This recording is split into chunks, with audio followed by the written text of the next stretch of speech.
you can tell everything is reminds me of like a typical grandfather workshop, from when you were a little kid, where it's organized chaos and there's little screws and things all over the place. Let me ask you about, so very obviously you love your job. Is there anything I you do. love most, if you had to pick one or two favorite things that you love the most about what you do, what would that be?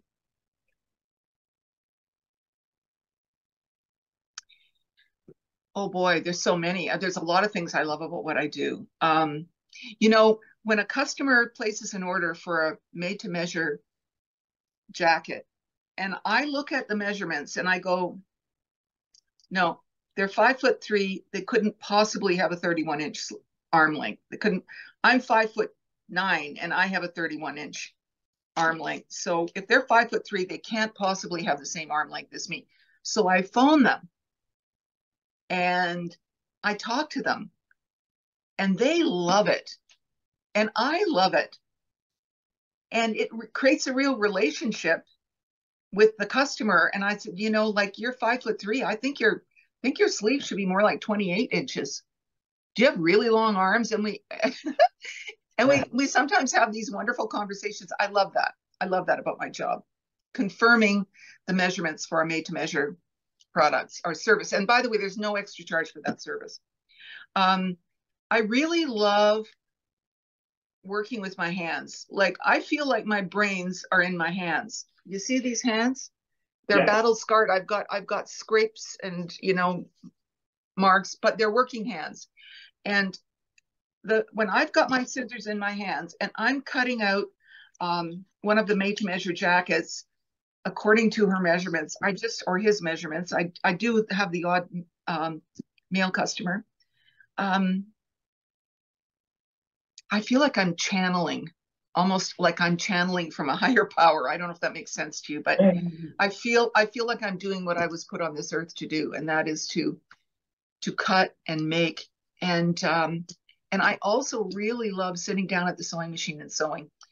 If I'm ever in a funk, or I've got too much going on in my head and I can't straighten it out, if I just sit down at the sewing machine and sew, everything sort of falls into place. It calms me down. And cooking does the same thing, but not to the same extent as sewing.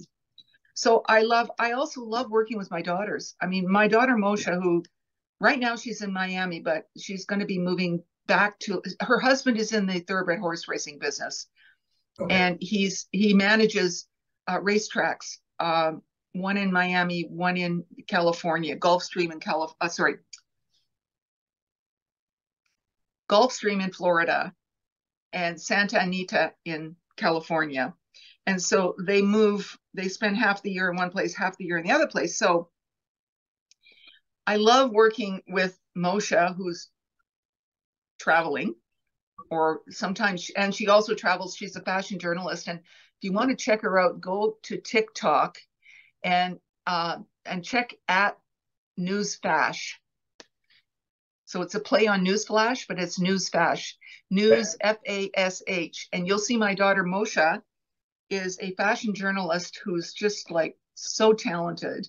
And then my other daughter, Sophie, who lives in Dublin in Ireland, she is a graphic artist / visual communication designer. And she is responsible for our website and some of the back end part of things. And Moshe is more the front end, promoting marketing ideas, merchandising ideas, that kind of thing. And then I'm here in the studio filling orders and overseeing the manufacturing. So what was your question? What do I love about my job? I love your job, and there's a lot of I love working with my daughters. I just love working with my daughters. They're so talented and they've got such good ideas. About your daughters. Yeah. And every once in a while they'll even ask me what I think, which is an unusual place for me to be, because I'm usually one, in charge of everything. When I had my company and all those employees, a lot depended on me. And now in Thermacota, we have an equal distribution of responsibilities. And I'm sometimes just following instructions that the two of them have strategized need to happen. And I'm happy to go, okay, I'll get that done right away. Right. It sounds like from the earlier conversation we're having that you really started working on this when you were young, but was there a gap between when you first started thinking about doing this type of work and when you actually started to do it? Nope. No, I started sewing when I was 3. That's amazing. And you know what, Jamie, I just have to show you this. I would be remiss. I should have brought this over at the beginning of because this is going to trigger a lot of memories for people. When I was 3, look at these little patterns. People will recognize when you used to buy patterns in envelopes like that. I remember those. Look at this beauty. It's a Singer featherweight sewing machine. And this is the machine that I learned to sew on when I was 3 years old. My mom was, I was the youngest of 3 girls, and my 2 older sisters were away at school. They were in school by the time I was born. And so it was just me and my mom. And my mom ordered this machine from Eaton's catalog. So it was her prized possession, and it was electric. It wasn't, a treadle. Yeah. So it's state of the art. Can you imagine? We're living up in the bush. At that point, we were living in Sterrett Olson, which had a population of about 35 people. My dad was working in the mine. She ordered it from Eaton's catalog. It probably took a month or so to get up there. And one day, she turned around and she saw that I was trying to sew with the sewing machine. And instead of saying, get away, like what person would let their 3-year-old child play with their prized possession? Right. My mother did. It's like I started driving when I was 12, the car. And I would take the car, and my mom and dad knew, and I would drive around the ballpark and stuff like that. So I was given a lot of responsibility at a very early age. And I loved that, So what my mom did was she took out the needle because she thought, well, what's the worst thing that can happen is she's going to put a needle through her finger. She took out the needle and she let me get used to the idea of this machine running. And then she'd put fabric under that, and I could see the fabric going through, and then I'd keep it straight and everything. And that sewing at the age of 3 was a constant in my life. And I got better and better and better and better until I ended up at Sheridan College in Oakville, Ontario, in their fashion design program. And wow, I just felt like I found my tribe, because I met other people like me who loved fashion, maybe loved sewing. Some of them were more designers, more artists, and they had to learn this part. I knew this part, but I had to learn the design sketching part. And I never ever wavered from making it a career, but I didn't know there was such a thing as a fashion designer until I went to Sheridan College. I thought I was going to be a dressmaker. I would sew for when I was 14, I was sewing for other people. And the idea of a fashion designer it wasn't part of my vocabulary even up in Red Lake to know about them. But when I went to Sheridan, I was introduced to this whole idea of being a fashion designer. And it was around that time that this vision of this state-of-the-art factory started coming into my mind. And so I just step by step worked towards that. And part of that was when I graduated from Sheridan College, I worked on Spadina Avenue for a while. I applied for a scholarship to study in Europe, because at that time, the Canadian apparel industry didn't have a lot of designers. It didn't have practically any designers. They always, they had companies who would have tie-ups with New York brands, and they would buy the patterns and the designs from a New York company and make them up here. Right. So the Canadian government had this scholarship program so that aspiring designers could go to a country where there were designers and see how that worked. And so I ended up going to London, England. I won the scholarship. The money they gave me lasted about 3 weeks. And my mom and dad financed me after that. But I learned so much. I worked for a company called Frag Usher in London, England. And then I went to the south of France and worked for a company called Chacoq. And I came home expecting to have Spadina Avenue at my feet because I learned so much over there and I got my confidence, and no one would hire me because they were still back in the, tie-ups in New York stage. And I had moved to, okay, I'm going to be a designer. And so I called my mom and dad and I said, Mom, Dad, I know that you promised me that you would loan me money when I was ready to start my company. Well, I'm about 3 years earlier than I thought I would be, but I can't get a job, so I'd like to start my company now. And they said, okay. They sent me $10,000, which for a miner, an underground miner, even though he was, at that point, he had begun his contracting company, that's hard-earned money back in 1974. Oh, for sure. I took that money with such a sense of responsibility. Like, it was like, I mean, I never ever took it for granted because I knew how hard they worked. And I started my company in a 2-bedroom apartment. I slept on the couch. In the daytime, it was my showroom. I had sewing machines in one bedroom. I had rolling racks in the other bedroom, and I had a cutting table, not unlike this cutting table I'm standing at right now, in the dining area. And I put a sign out front. I was in a fourplex. I was in the upper fourplex. It's 2-bedroom. Put a sign out front saying Linda Lundström Limited and my phone number. Right. Which, I mean, I was so naive, I was so naive. You don't put your phone number unless you want people to phone you at 3 o'clock in the morning and make obscene phone calls. So there was a pool hall next door and a pool hall across the street.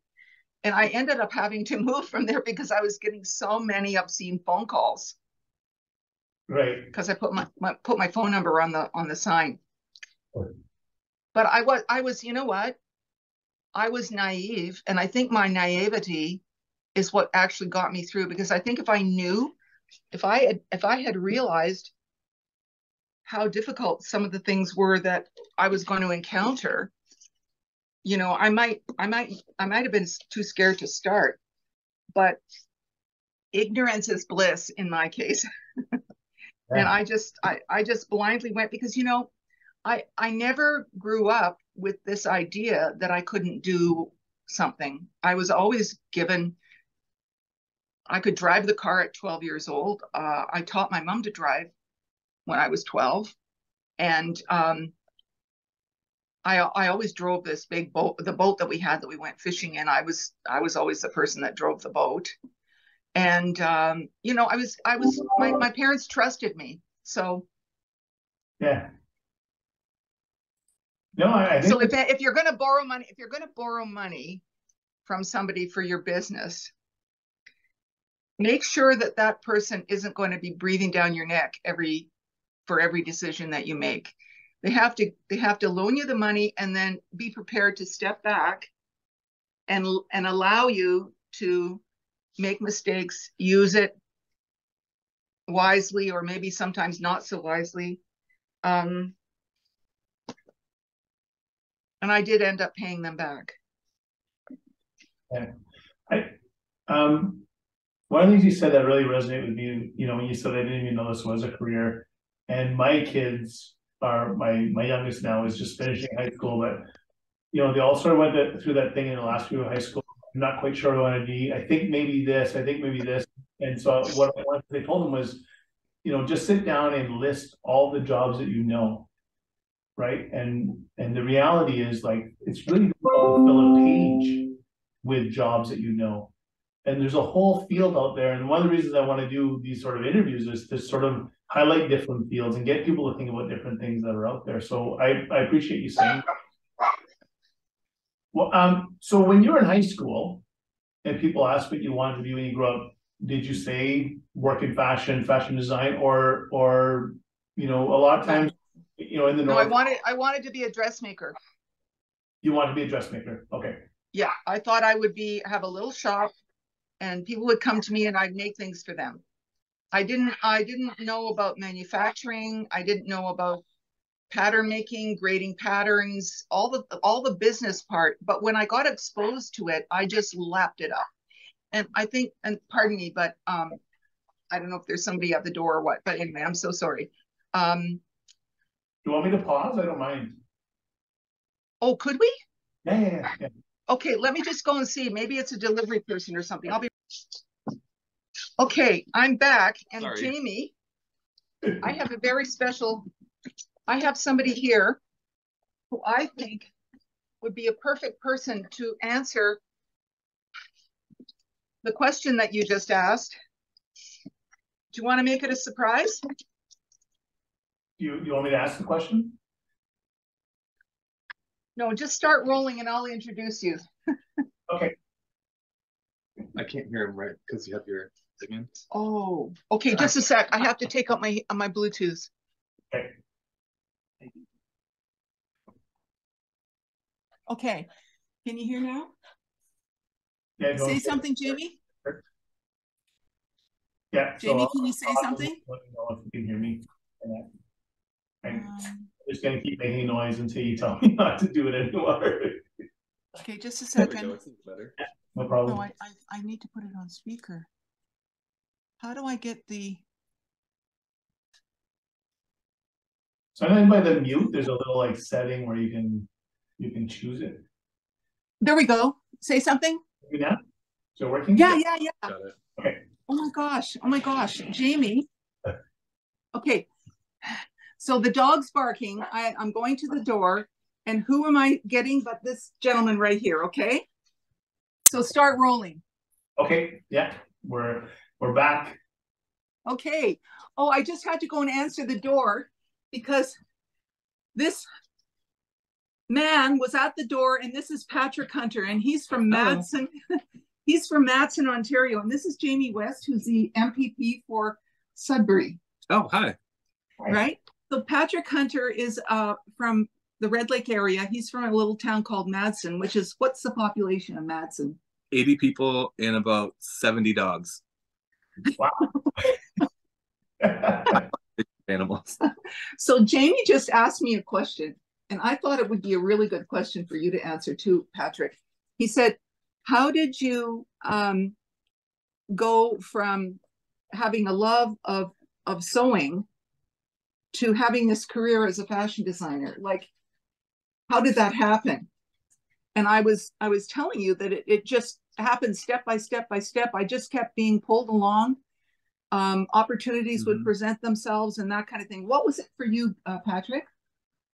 I think similarly, like if you follow what you really want to do in the world, like opportunities come your way that you say yes to that kind of lead to more and more things. But, success comes by byproduct of the thing that we love to do, which is like create. And what does your success look like now? So you started in Madsen, this little town, and now you're a big deal. Patrick is a big deal here in Toronto. Red Lake famous. Red Lake and famous in Red Lake. Because he's a renowned artist and has done some really, what are some of the things that you've been involved with your art, which really started out, in art class in school? Yeah. I've been up to some things working with bigger businesses and corporations on Orange Shirt Day stuff. So Giant Tiger, I partnered with them to do Orange Shirt Day and gave designs to put onto shirts all last year, or in September of last year.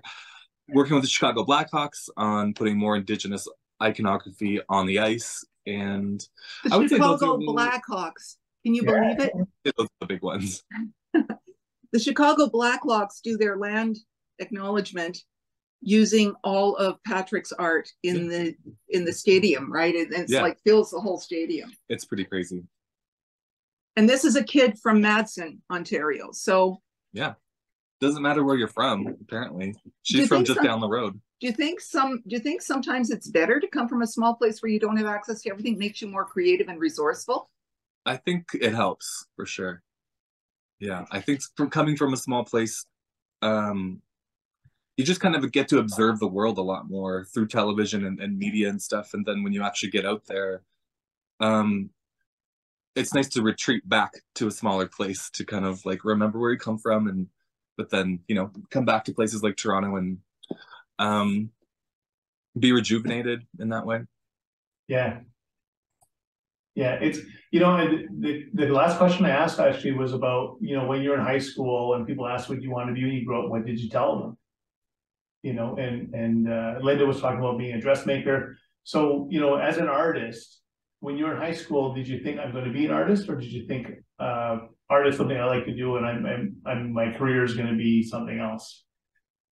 Well, I hadn't really seen anyone living that was an artist that was successful. Like it seems like a lot of people, when you die, that's when the work really gets good or gets noticed or something. So that wasn't a career that I really saw people doing. And I think I was sort of led down the graphic design path, which I'm grateful for. It's really helped my artwork become a lot better. But now it's really cool to be someone that people can look to and say, oh, okay, that's an artist. Like that's how I can create a business and a career out of something that I really like to do. So it's cool to be that person for others. But in the beginning, I had no idea how to like imagine it being this good for myself later on. Yeah. And kind of related to that, like you talked about a little bit, being from Madison, a small northern town, but I think it's probably the same as small rural towns in southern Ontario. Does it? Could you imagine growing up that you would be designing for the Blackhawks, or doing the mural in Sault Ste. Marie, or any of the other stuff that you've done? Being larger than outside of Madison, or is it just normal? I didn't really dare to dream as big as I've accomplished so far. Like, I think it was maybe just a little bit of a lack of imagination to some degree, but as things start to come in, bigger and bigger jobs, I can't believe it either.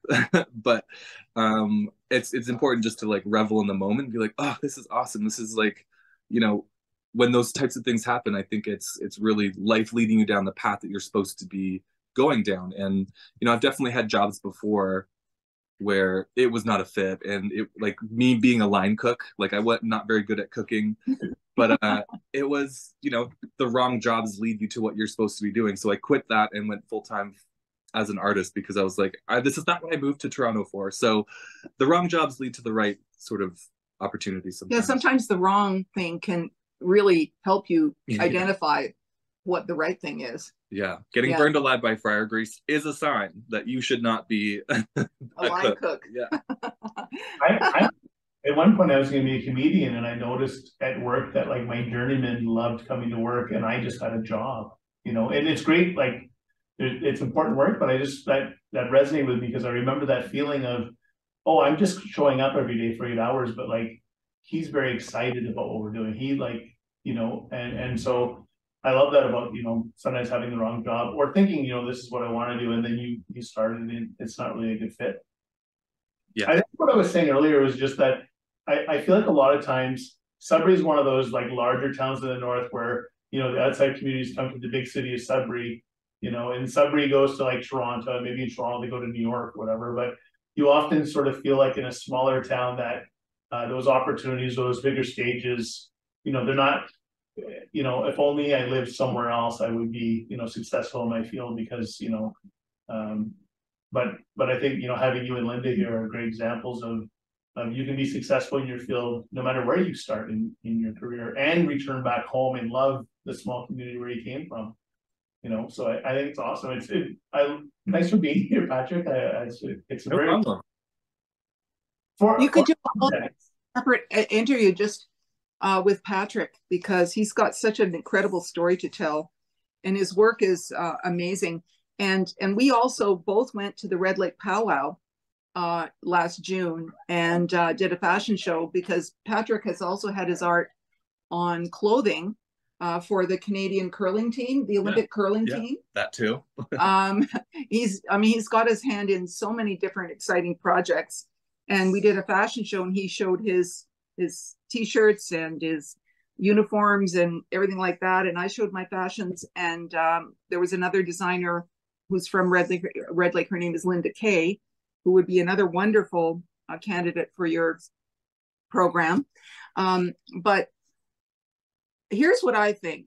I think that if you're not going to find your place in something that interests you, sitting in your bedroom looking at a computer screen, I think where you're going to find that is going out and getting a job as a line cook and understanding that that's not for you. So it's like process of elimination, right?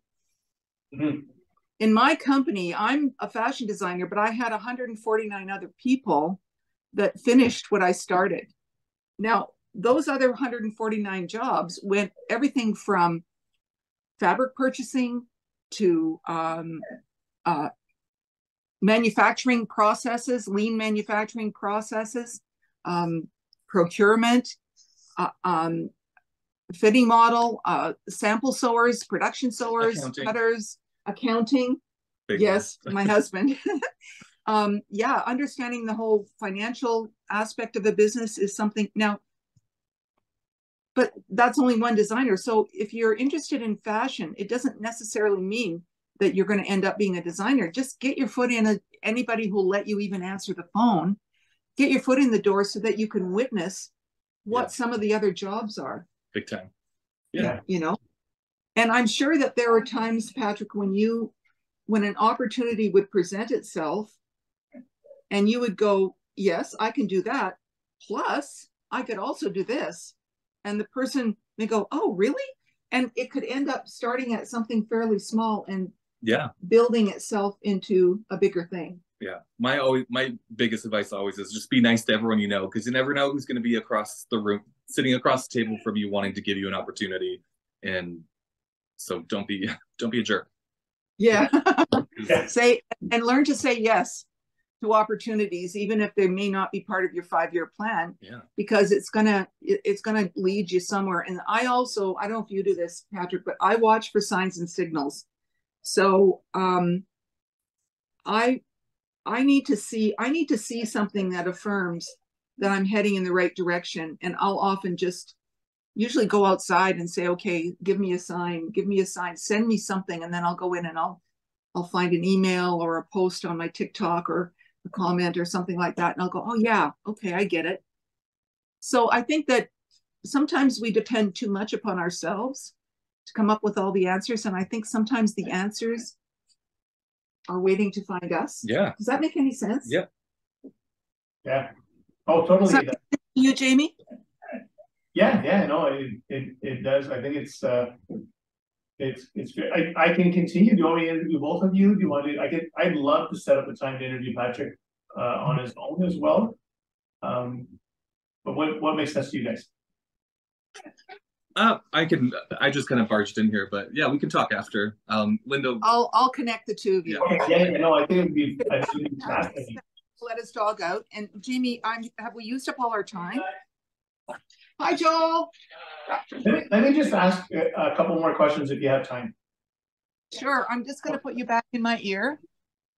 So you mentioned like coming back to Toronto and not really getting purchased. Would you say that's one of your biggest obstacles, or is there something else that was an obstacle for you?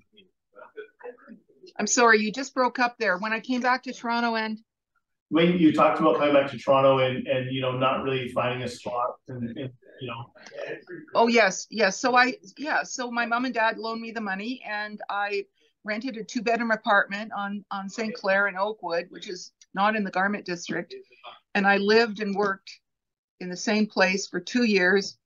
And my business grew bit by bit, very slowly, to the point, and I was getting obscene phone calls in the middle of the night. So I ended up renting an apartment to live in and a loft space for my business. And so I moved down closer to the Spadina area so I'd be closer to, button suppliers and zipper suppliers and fabric suppliers and all that. And I was there for 5 or 6 years and the company continued to grow. Now this is before La Parka. And the company continued to grow. And so I moved to a third premises, which was 10,000 square feet. And I thought, oh my God, I could bowl in here. Like, this is so huge. Well, within 5 years, we had outgrown that space. And that was where I came up with La Parka. And that's why we outgrew the space, because of La Parka.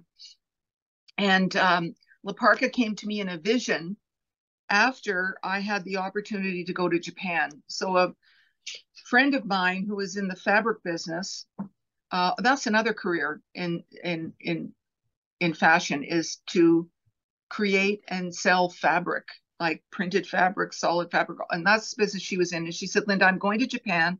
Why don't you come with me? Well, I couldn't afford really to go with her, but she said, well, just pay for your airfare and you can stay in the hotel with me. I went to Japan and it was a life-altering experience.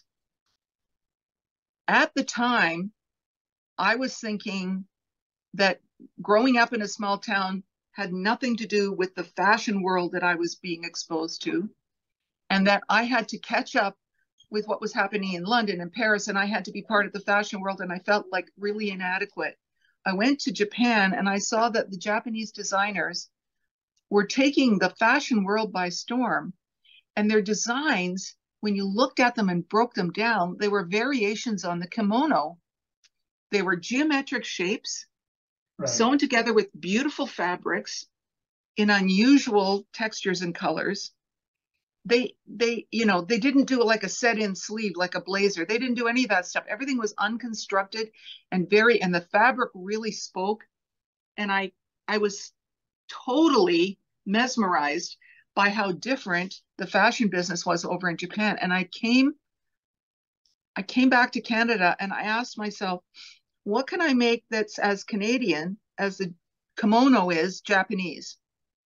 What can I make that's as Canadian as the kimono is Japanese? And I remember pictures of us when we were little kids and we were all wearing jackets with fur around here. And sometimes, a design at the bottom, a rickrack on the bottom. And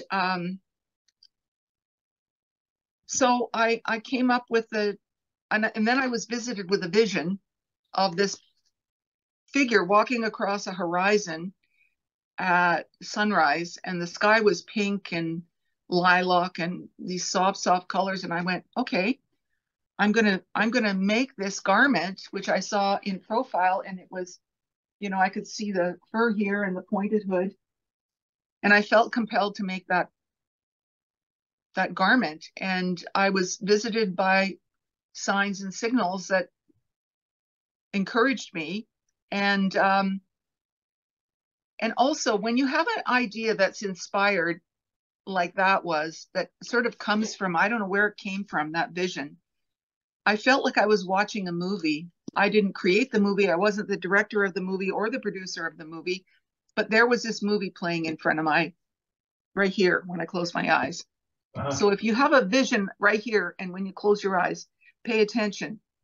And it ended up, I made it, and it ended up being a multi-million-dollar part of our company. Multi-million dollars in sales.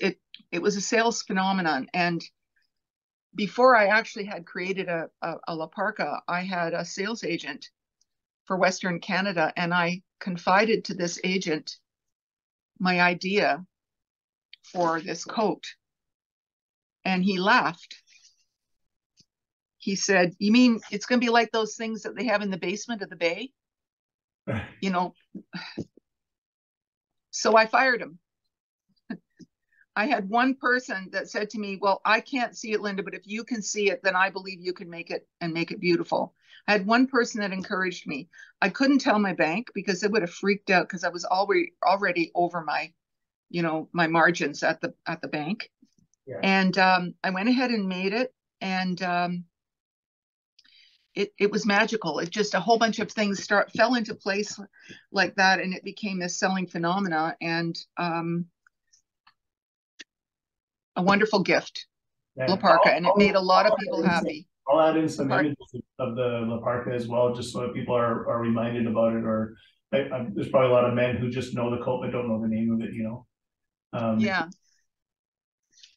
Did you say you want me to send you some images? I'll put some in. There's tons. Oh, okay. Yeah. Okay, but now I'm making other outerwear, not La Parka, and I'm also really proud of the shearling jackets that we're making because it's kind of got the same concept as La Parka. It's got the wool on the inside, which contains and circulates your body heat, and then it has the leather on the outside to cut the wind, and it's breathable.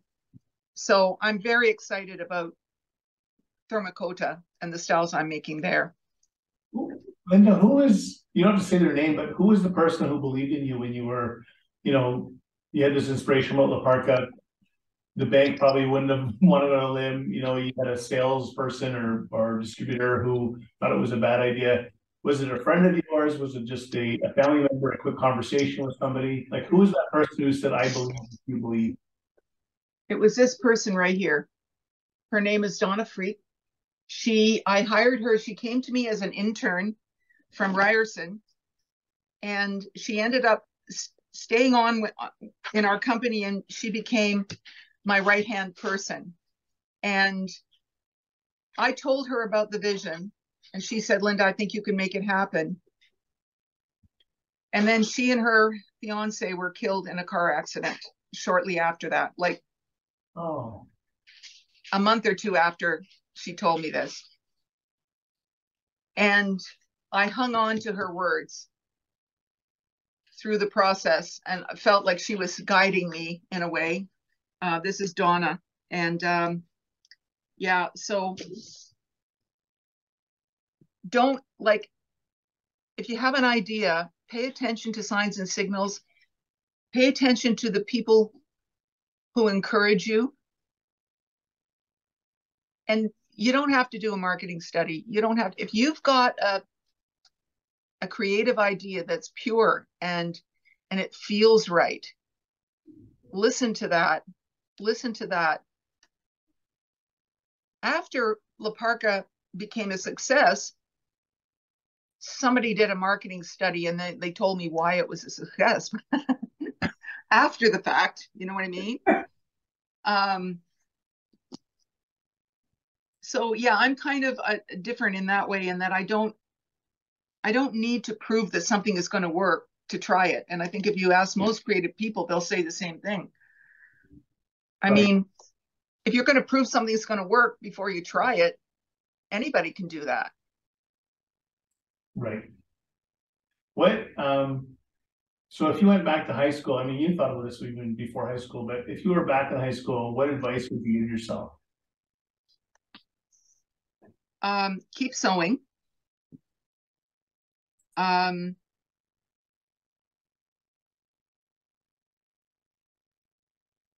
What advice would I give myself? I would say you're not stupid. Linda, you're not stupid. You're very smart. You're just smart in different ways than they teach in school. You're smart. There is a purpose and a plan for you. Just keep putting one foot in front of the other and just keep saying yes to the right things, and don't be afraid to say no to some things too, because there will be people that will try and take advantage or latch onto your innocence or take advantage of your innocence. You have to learn to spot those people and say no, and you have to say yes to things, even though you may not know where they're going to lead you. Yeah, I love that. Okay, Jamie. Can I ask you just one more question? Yes. Why should a young woman consider a career in this field?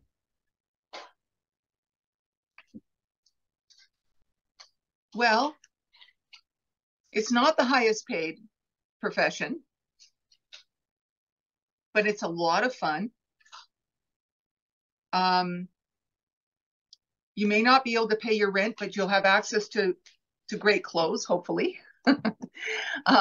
But there are some very lucrative positions in the apparel industry. But I would say that if you're good at working with your hands and you're physically strong, The other thing is you need to be physically strong to be a fashion designer. A lot of people don't realize this, but there's some heavy lifting involved. Especially when it comes, and stamina, when it comes to travel and that kind of thing. It's an expression of creativity that you can actually, you don't have to hang on your wall like a painting. You can actually wear it. Right. And that's very satisfying. Well, I want to thank you. We went way over the time that you've given me. I appreciate it. My pleasure, Jamie. My pleasure. And I also want to mention that, you know, my connection with Indigenous people like Patrick and all the friends that I have up north, and Indigenous remote communities, has been one of the things that has enriched my life the most, and has really given me a sense of purpose to be an ally to the Indigenous people. And I hope in my lifetime I see the land back movement give their land back, that the injustices that have been perpetrated against the Indigenous people will be righted, and that we will see Indigenous people take their rightful place in our society as respected and honored and precious, a part of our Canadian mosaic. Yeah, no, I agree with you, and I think that there's thankfully a growing number of people who agree with that and have a better understanding of the history, like our history, and compared to sort of the history we've learned, especially as South, yes, you know, yes, and movement towards really addressing the sort of the ugliness of the past and making the future better. That's something that most people I think are really aligned on. So I appreciate your advocacy and being so vocal about it. Before we close, would you mind, just, you talked about, you know, making use of every space, just a quick review of oh yeah, you want to see my studio? it. I got to turn you around. Here we go. So I'm going to go over here. So when you come up the stairs, so my living space is down there, right down the stairs. Come up the stairs, and this is what you see. I've got a red blanket being made from offcuts of the shearling here on the sewing machine. I've got fabric piled up on my table. I'm about to make a coat out of this fabric, which is pleated. This is my cutting table. It's 12 feet long, and I built it myself, and it's got fabric underneath, different kinds of fabric, including the one that's I'm using for the apron. This is another sewing machine. Now, I bought this sewing machine in 1974. It's an industrial Singer machine, and it was old then. This is a zigzag machine. This is a serging machine. This is another walking foot machine, which is great. It'll sew through leather and everything. Right now, it's a sort of a holding place for fabric offcuts.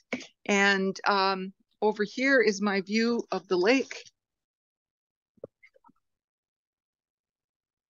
This is the lake that we live on. So I look out here from my studio, and there's all my thread. And that's it. And over here is where we do our shipping.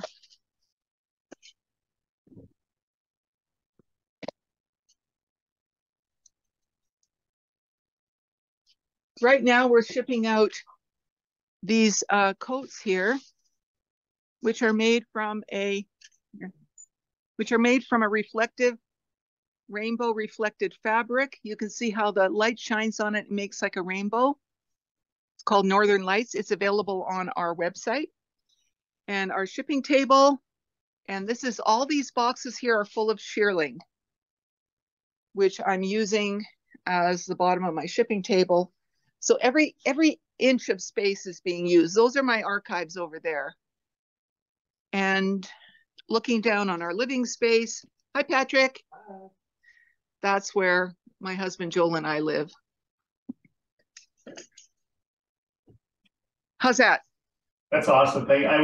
I was nodding. I didn't want to say anything because the camera would flip over to me and we wouldn't be able to see what you're looking at. So I was trying to be very quiet. I really appreciate you showing everything. And I think as well, for people who sometimes you think, well, I'd love to do this, but I'll need a warehouse, I'll need to rent a, you know, workspace, I'll need and showing, you know, the work you do. I know I used up all your time. I just have a personal question on that. Is there times where you get material and that inspires you for a design or for making? Always. I always start with the material and then the design. Okay. I never do the design and then go and get the material. I always allow the material to guide me to the design. Okay, well, thank you again, Linda. Thank you, Patrick.